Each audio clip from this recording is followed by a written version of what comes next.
I don't care if I ever sell a house. I've sold a couple, but what we found is that it's not good for him and I for me to start getting into the contract negotiation, because naturally in any sales job, there's always going to be deals that you try to negotiate, but they don't go through.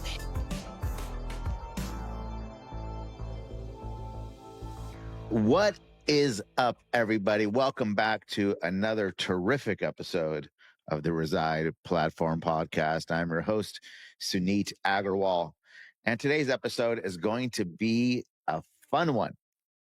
Right, guys? Of course. Of course. I'm sitting down with Ally and Andrew Burnett, the husband and wife team behind the Secure Home Finder team in Coastal Carolinas. Yes, sir. That's us. Yes. Good. The cool thing is for everybody listening and watching, because we have some of those too, is we've done episodes with both Andrew and Ally individually, and now we're doing one with the both of them on, because I think it's a cool perspective. So if you want to know anything specific about Andrew and Ally individually, go check out their other episodes. They were posted a little bit ago. But this one is going to be a different vibe. What do you think? I'm looking forward to it. I mean, I don't even know what we're talking about. He didn't tell us. He didn't prep us, nothing. Nothing. No. I mean, this is great. It's totally unscripted. I shut down all my questions. So I think the cool thing is like husband and wife teams are a thing in real estate. Would you agree? For the most part. I mean, yeah, I don't know. We should look up the percentage of how many teams have husbands and wives working together. Just in Reside, there have been many. And it's more so been the husband was in real estate and then the wife joined a couple years in, or in some cases much longer in. However, we also have plenty of teams where the wife's been in real estate and the husband came in too. It's just, I feel it's a little bit more, maybe it's like 70% with the men were in first and like 30% with the women were in first. So that's interesting. And something else that's interesting about this is, I'm also married. My wonderful wife, Christine, and she does not work with me in the business. So I often look around as I coach couples like you guys. Am I doing something wrong or am I doing something right? Poor Christine. Man. This is like the third time I've heard you call her out. Give that lady some grace, okay? She's got different times. No, she has plenty of grace, right? But it's just like, I'm just thinking, where does the idea come for a spouse to get in with the other spouse's business? I was actually already in the business. So, we fall in that. So like we said, right? Like we said. And I met Ally. We got married really, really quick. And initially I was like, hey, come join the business. Like, screw the other guy you're working for. Like, let's go all in. Right? And what? He was like, marry me in 50 days. Let's have a baby. Let's go buy a house. Oh, and quit your job. And let's sell real estate together. And let's Okay. So there was a couple catches, right? Yeah. So, it's like, no. We did some of those things pretty quickly. And when she first kind of started helping, I had to get out of it was hard for me to get out of the way. And sometimes still is, because I'm like, look, this is my baby. Well, what's the first thing? How did the conversation go, Ally? What did he say? The thing about it is... There's always a thing, isn't it? Like... We had both been married before. I had worked like a couple different hospitality jobs because we were in a hospitality town. And I had got my first big break. I was on the executive team for the largest HOA management company in North America. And like, I kind of like, I don't want to say BS my way to the top, but like but it was a cool job. It was a cool job. Yeah. Like I never thought I would ever have a role like that. So for me, like I didn't want to give that up because I feel like I had worked really hard to have that role. And we both have very strong personalities in different ways. If you want to have evidence of that, go watch the other episodes to everybody who's watching and listening. So I'm like, how are we going to work this out? Because I'm like a logistics person and he's like, go. And I'm like, So, do you remember how the conversation went, though? Do I you remember Andrew do, like coming home one day and all, I'm not gonna. you know what, Allie? Why don't you get your real estate license? She told me no for a long time. I'd gotten yes on everything else. Okay. I was kind of okay with that. Yeah. Well, it kind of started with. He's gonna be mad at me. I'm calling him out. It kind of started with us talking about leads. Like I was like, okay, how are we buying leads now? What can we do differently? Like, what do you think if we did this, this, this, this, this? So, but here's the thing, though, is that you were already that involved in the business to where you knew that leads were being bought. Yeah, but they were just boomtown leads at that time. Yeah, I mean, we shared an office at home. Oh, you guys shared an office at home. Yeah. Got it. It's not like you didn't know anything about the business. You were there just watching. I learned through osmosis. I say that all the time. Like I literally just learned by being around him all the time, or like we would go on showings together and I would just kind of like watch, listen. I would chat with the wife, he would chat with the husband, that sort of thing. But in the beginning, there was definitely some friction. Oh, you would go on showings too. Oh yeah. Yeah. See, I'm like trying to think of parallels with me and where like it could have gone this way and it didn't. And yeah, I suppose. And for me, it's been a long time. Christine, we were just dating. It was like our first year together. And she was like dropping me off at open houses. I think it only been a realtor for like 8 months or 1 year or something when we met. Wow. That does make a difference because he had been doing it for some time. And, like I did have some selfish motives at the time because, I was on a commission job. So my role was to track down board members and get them to fire their HRA management company and hire us. Right. So like I would go with him to high rises. And while he's like showing someone units, I'm like sneaking around trying to find board member information. Cool. Okay. So you guys were just hustling with each other, sharing an office, going out and doing the thing. And then the conversation about leads. And Andrew probably said, knowing Andrew, I want more leads. Well, it wasn't that. She was like, hey, you should get leads differently. And I'm like, Allie, this is a really big tech company. I think they know what they're doing. You've never sold a house before. You don't know anything about real estate. And I was like, dude, real estate's not rocket science. I'm like, how are car dealerships finding people? How are other real estate? I'm like, I don't give a crap about boomtown. I'm like, I don't care what they're doing. I'm like, you're stuck in the trap. You're stuck in the matrix. Wow. That's so interesting. I'm glad I asked you guys that because it was over leads. Yeah. That's how it kind of started. And there was a lot of arguments, I'm going to be honest. And that's why I was like, I don't really care. Because there was a while where he's like, yeah, I can't do it. And then he's like, I don't care if we work together. We don't have to work together. And then he came around. Yeah. And then you're all, well, okay, well, I got this job and it's cool, but I'm just going to go ahead and get my license. It took me a while to get I'll be honest, for anybody out there that you're thinking about getting your real estate license, I failed my test 4 times. I will be the first person to admit it. But you also had a little baby, etc. She was chronically sick. Yeah. They told us she was going to die. Yeah. So like I was hysterically crying as I was taking my real estate test. Yeah. I'm glad you're laughing about it now. Yeah. This is nervous laughing. Yeah. But like I still made it. Okay. I still passed the test. I didn't give up. And this is a woman that full ride scholarship to college, like academically. Well, real estate's new. That test asks you stuff you'll never use again, and you're trying to cram that new information in your head, probably in some kind of test prep, and just get it done, right? So that makes sense. I know you're very bright, but if you don't go in prepared, you will not pass. The first time that I took it. Shit, it was a long ass time ago. I had been out all night partying. And I was in mortgage at the time. I probably go home like 3 o'clock or something. And the test was like at 8, right? On the other side of town. And I had done 1 day of prep the day prior in some class taught by some dinosaur old dude, right? That was super interesting. Probably drank at lunch that day.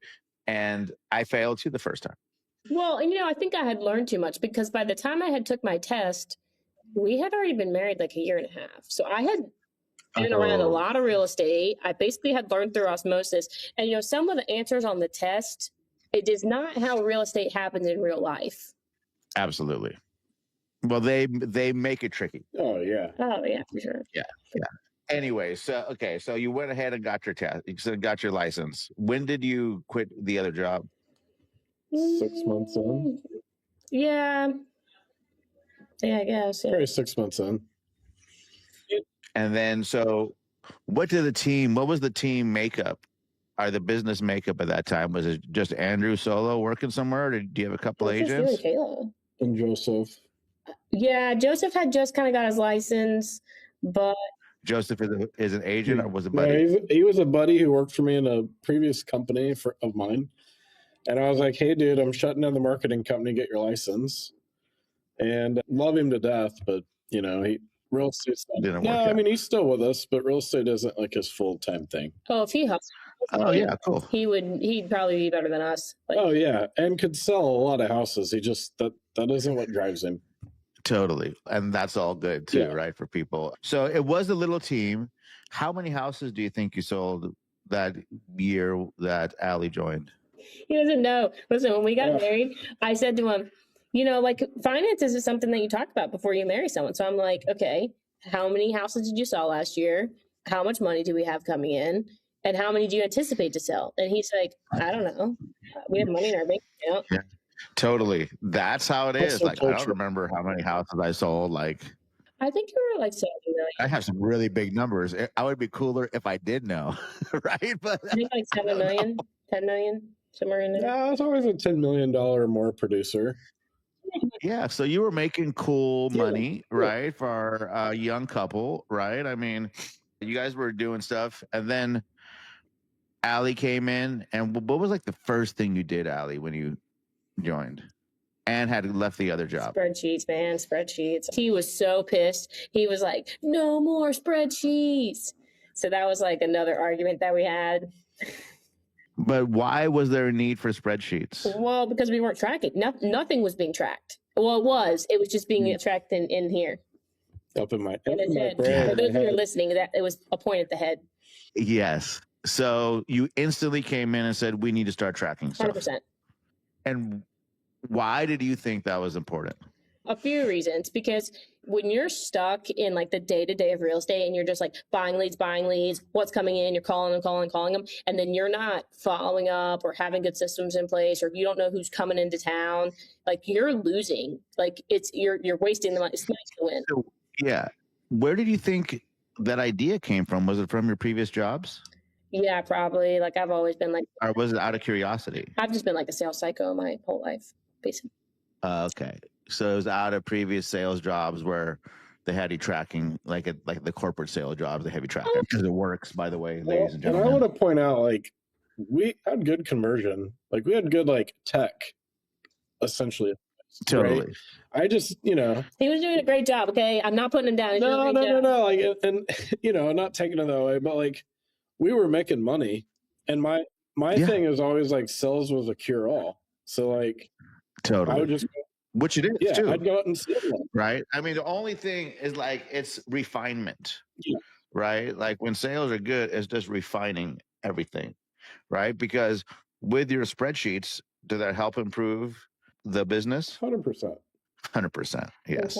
Because you had that fundamental skill. And now I have a bunch of spreadsheets. And now he has a spreadsheet for spreadsheets. So he can click on all the other spreadsheets. Yeah. I mean, you guys, I use my life is out of spreadsheets and dashboards, right? I have Monday up right now, which is my hub for all my spreadsheets. Not telling anyone you need to go out and get Monday, but if you do, I have an affiliate code, so hit me up. So okay, come in, spreadsheets. Do you start selling some houses too, Ally?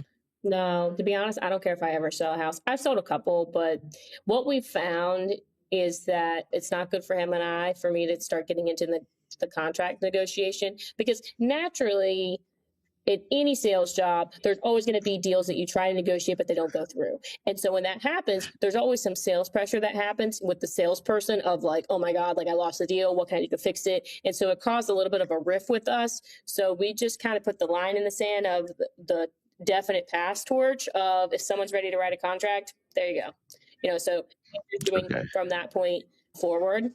And so, but we kind of put together like some spreadsheets on when people were coming into town, where leads were coming from, how many leads were coming in, the lead conversion. We also started tracking pendings, closed, what vendors we used, how many days it took to convert. And that was really, I think, like an initial game changer. And we also started talking about stages, pipelines, where things were sitting, communication cadences. Like I got into the weeds bad. Where were the weeds at? Were there podcasts, books, masterminds, webinars, Facebook groups. I feel like Facebook groups. I Facebook think a groups? little bit of, so before I was at the HOA job, I worked at a high-rise oceanfront, and we had a group sales department, and there wasn't really any sort of structure in place. And so I had kind of already had done that before, where there was like no sales system in place. So I kind of took some of the things that I did there and then Oh, cool. re-implemented them. And then I think, I mean, we definitely read books, listen to podcasts. We join Reside. we like to work backwards too. In the beginning, he would get kind of frustrated with me because I'd pull out my iPad with my pencil, and anybody that knows me knows I always have my iPad and my pencil. But I would say to him, "Hey, where do you want to be? What are our goals? And let's set those backwards." And so kind of do that. That's so. You had the experience, and you talked about you guys like pass the torch when there's a contract. What else did you guys, or how else do you guys like separate the day to day of the real estate organization? Andrew, let me hear from Andrew, Ally. I know normally it's him talking. Then and now is a little bit different. So like when we first started, like she was just getting me more appointments to do more deals. So you were like an ISA? Yeah, I'm setting a lot of appointments. Yeah, and a great appointment setter. So now that we have a much larger team, a lot more of a, maybe slightly sophisticated business, like Allie's more like director of operations. She's meeting one-on-one with her agents a lot more so than I am in the office. And then if they need anyone in the field, I go out with them. Hey, and open doors and write contracts and do those types of things. So you're acting as the lead agent and Allie's acting as the support. Correct. Yep. And then, we're both recruiting. And then when we meet recruits, we'll meet them together 99% of the time.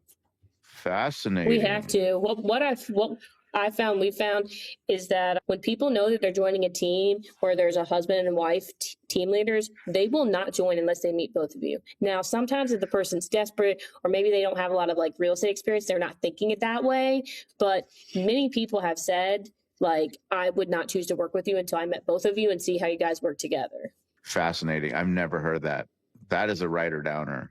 If you're a husband-wife team and recruiting and not having luck when you're meeting just one-on-one, you may want to consider doing that. That is fucking fascinating.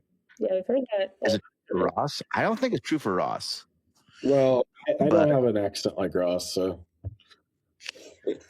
Yeah, I mean, I think that they probably operate somewhat similarly to us. And I mean, it could be something with the agent pool that's available in our market. So like, we are in a retirement market. So I would say a lot of the agents that are typically approaching us are people that are like in their second wind. Like maybe they were a real estate agent somewhere else and now fascinating. Or they worked a different sales job and then now they've kind of retired down here and they want to do something because of 50s, 60s, whatever. So you guys meet the interviews 99% of the time with each other. Yes. Okay, good. So there's that. When you say both are recruiting, KFR, what does that mean? Allie is definitely a lot more consistent at it than I am. At what? She sends... At picking up the phone? Picking up, well, that, and she does at least 5 outbound texts a day to agents. Okay. She was the one that implemented Courted, so she did those calls. She's the one that, kind of sorts the data. Mm-hmm. I kind of found out for me that I needed simplicity.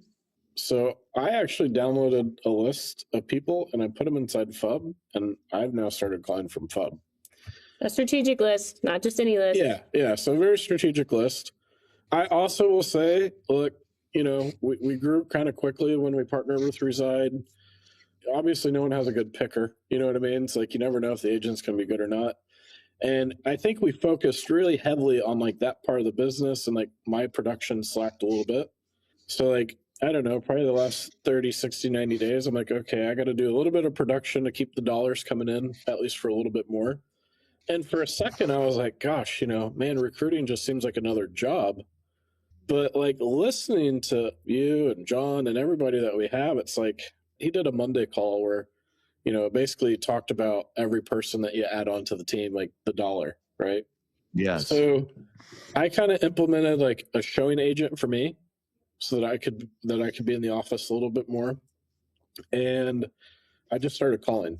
And, obviously we have our script that we get from Reside, and I've used that a lot. But like I had to create an opener that was Andrew. Yeah, I saw you post that last night. And sometimes I get a little jelly of him because before all this occurred and we joined Reside and we had, we started focusing on the team. He added every single real estate agent. He added anybody, everybody. I only have I prided myself on, and I still kind of do, on you could go on any of my 3,000 friends and you could say, hey, Ally, how do you know this person? And I could tell you exactly how I know them, when I met them, everything about that person, because I only have friends and people that I know in real life. And so as not Andrew, he just added everything. So I would get so mad. Dude, me too.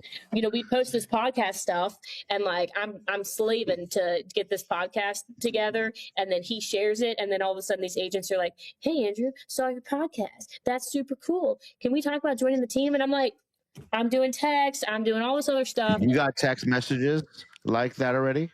He gets from the podcast. Recruiting. I get none. Everybody always goes from the to him. Podcast. You're getting inbound recruiting. Yes, you are. Yes, all friggin' ready. Yes. We put out some really good 6 episodes ago. This is the key to it. If you're listening and you're thinking about doing a podcast, do it ugly, right? And then but do a lot of it. The ebooks have been really good. So we have a Facebook group, and then we do the ebook. So for every episode of our podcast, we do an ebook. And then we have the ebook on the Go High Level. I'm so proud of you guys for saying that. Thank you. Good job. Good job, Burnett. Good job. So then we do the Go High Level page, right? Oh, you're saying all my favorite words today. Look, gold stars. I'm going there. I'm going to the next one. And then you put them on the Suneet drip. So that's been working. Wow. It's been working. And listen, I saw someone at the office the other day and they said, oh, I saw your ebook where you did a podcast with Sandy McAlpine, and that was so cool. I downloaded it and sent it to 3 other agents.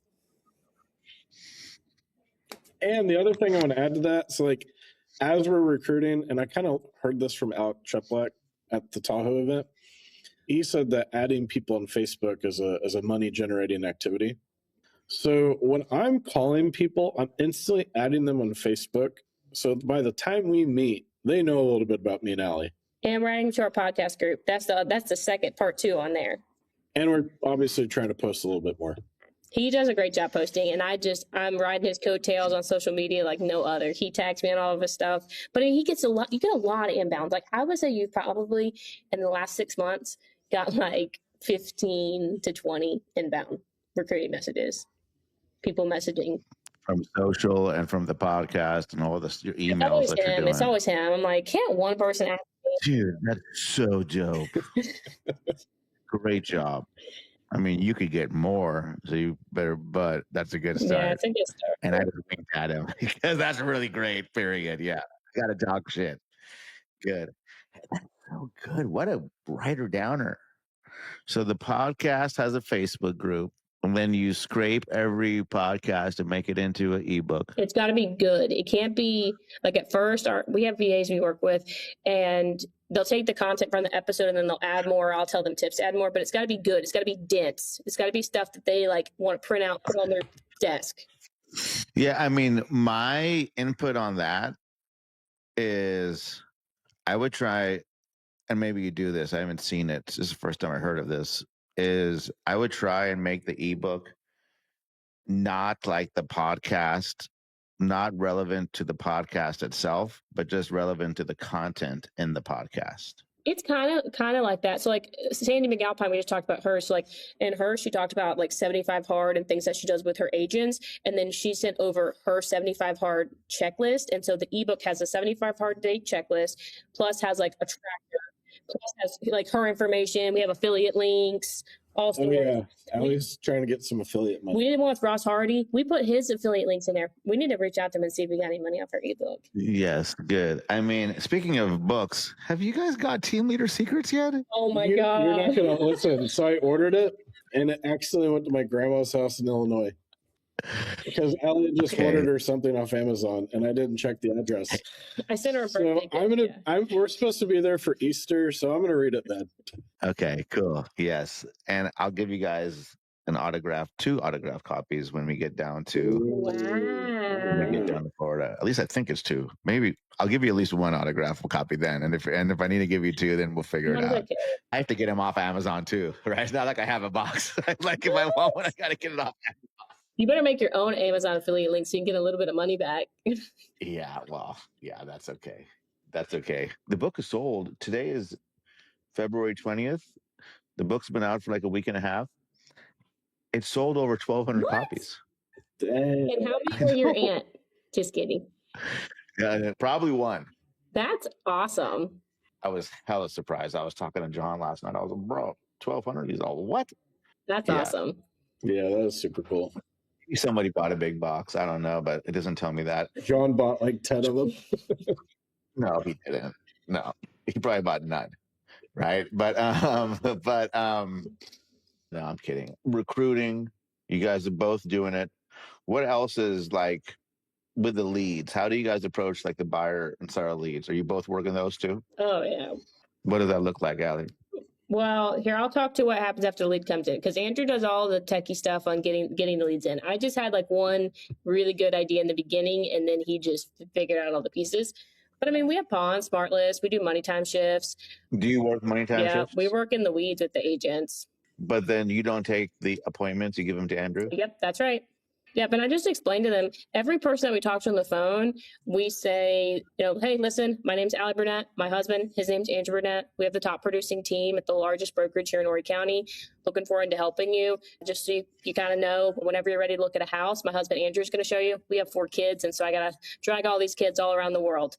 But I'll eventually meet you along the way. People are fine with that. Hey, that's such a good script.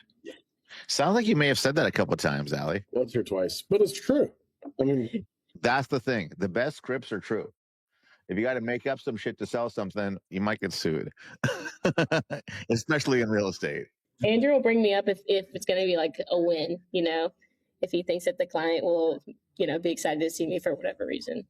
Got it. Okay. So what advice do you guys have to couples thinking about joining forces in real estate business? Yeah. So, all right.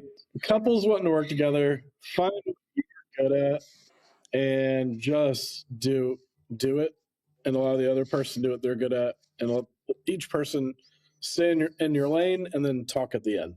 And what advice do you have for team leaders already working with their spouse? I would say, I'll look him deeply in the eyes when I say this. Remember your spouse's heart and that they love you. And when they bring up an idea, it's because they love you in the business. Right, honey? Yeah. That's super good. Yeah. Like, it's not a critical thing. It's a business thing. Oh, yeah, sure. Right. Yeah, I think that's super important. Now, what advice from each of you do you guys have for team leaders, period, listening to this? KFR, just keep KFR. recruiting.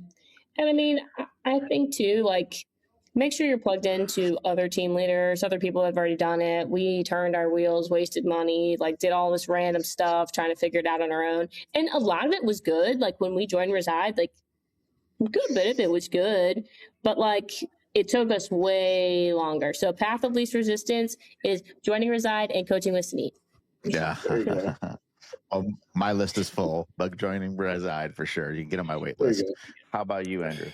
I think you got to pick something that you're going to do and stick to it, right? So like in recruiting, if you're going to do the texts, you got to do the texts consistently. If you're going to do the calls consistently. If you're going to post on Facebook, do it consistently, So like, I think also having systems are huge. Leverage AI. It's so good.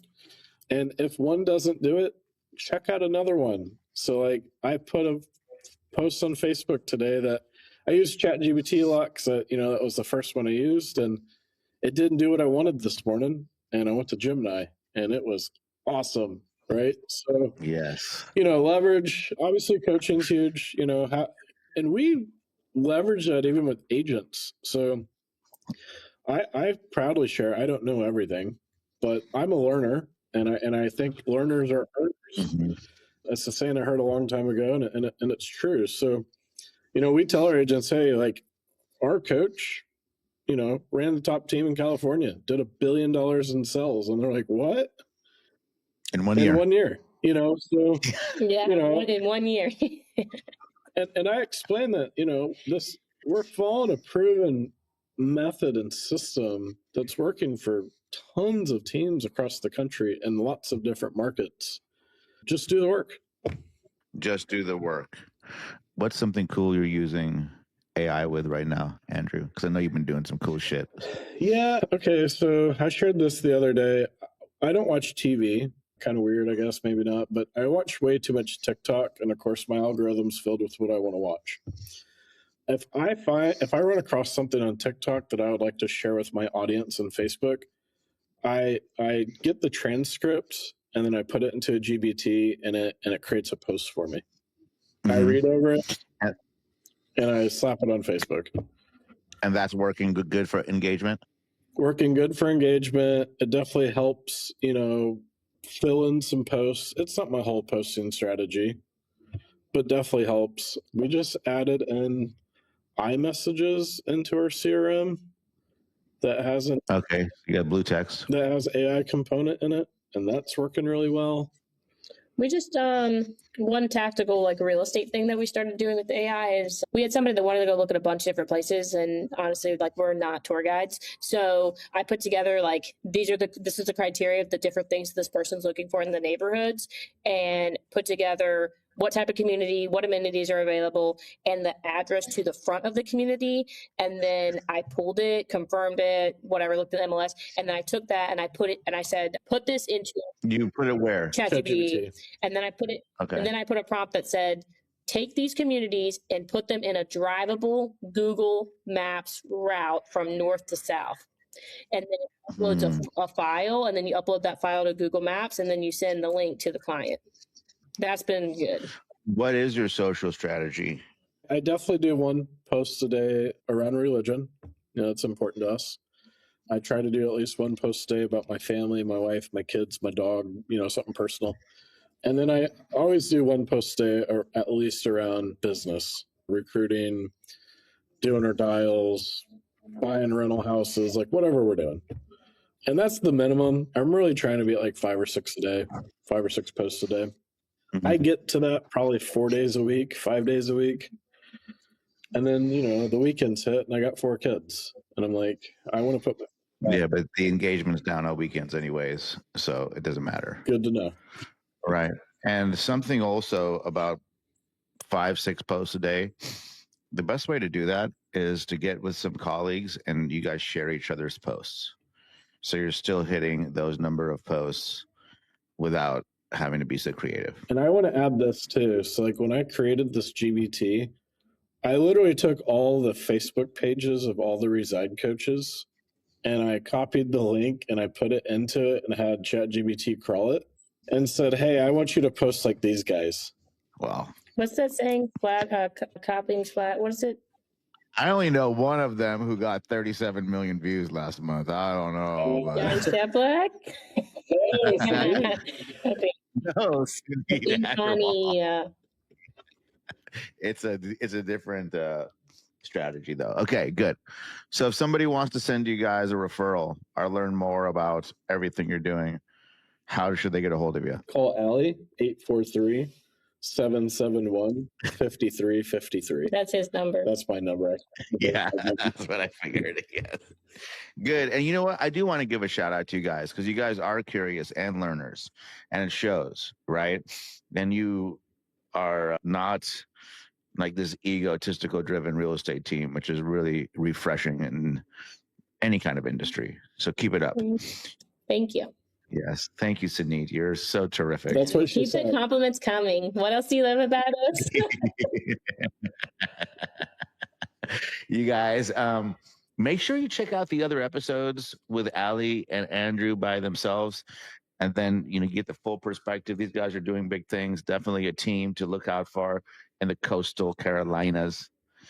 And if you did get something out of this episode, which I know you did because they dropped some fire, that recruiting thing with the ebook alone, dumb good. That's so good. So good. So make sure you like, subscribe, ring that bell, whatever it is you do on whatever platform. And we'll see you in the next episode of the Reside